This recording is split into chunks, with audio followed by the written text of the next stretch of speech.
Assalamualaikum warahmatullahi wabarakatuh. Salam sejahtera. Kembali kita berjumpa untuk sesi online pada kali ini. Okay, untuk hari ini, saya cuma nak bagi sedikit saja introduction berkenaan dengan apa yang kita akan buat pada hari ini. Sebelum saya nak mulakan sesi teori dengan lebih mendalam ataupun dengan sesi praktikal yang lebih mendalam, okay, saya akan bagikan sedikit tugasan, sedikit task kepada anda semua untuk anda mencari dan mengenal dulu apa komponen-komponen penting yang anda perlu tahu sebelum kita memulakan sesi praktikal kita berkenaan dengan electrical wiring. Jadi, kita tengok dulu apa tugasan-tugasan anda. Okey, ini adalah task yang saya berikan. Saya minta semua untuk download task ni di dalam CDOS.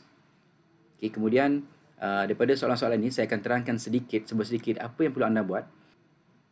Ini adalah tugasan individu di mana anda perlu menyelesaikan ataupun menjawab semua soalan-soalan ini. Saya beri 7 soalan di sini.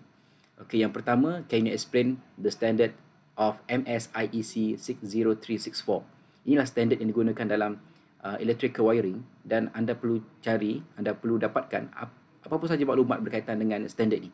Yang kedua, define electrical hazard and list 3 example of electrical hazard.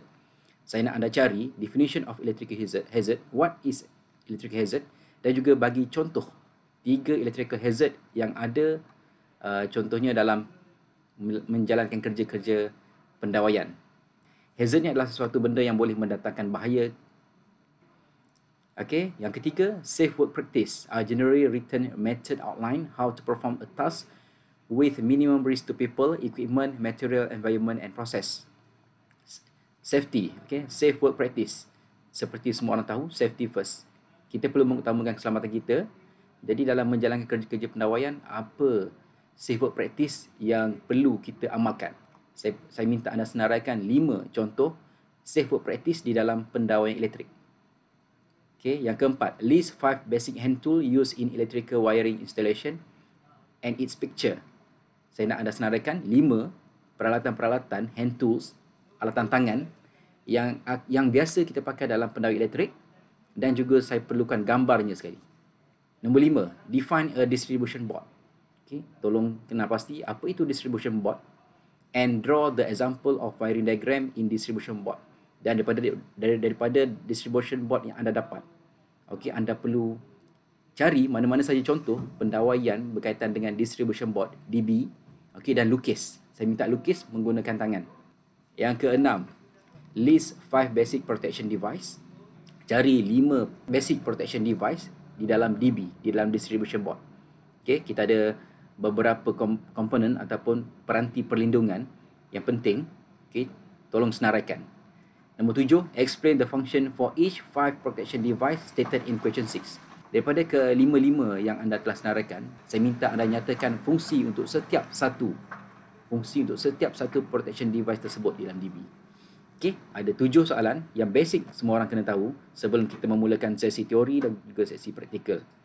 Okey, dan this is a individual task. Please complete all tasks given. Copy and paste your friend's work is not allowed. Dan jangan sesekali, saya sangat pantang sekiranya anda copy and paste daripada kawan-kawan anda. Okey, anda boleh buat secara bersama-sama. Okey, boleh berbincang bersama-sama, tetapi tolong jangan copy dan paste. Jangan hanya tiru dan salin daripada apa yang kawan telah buat.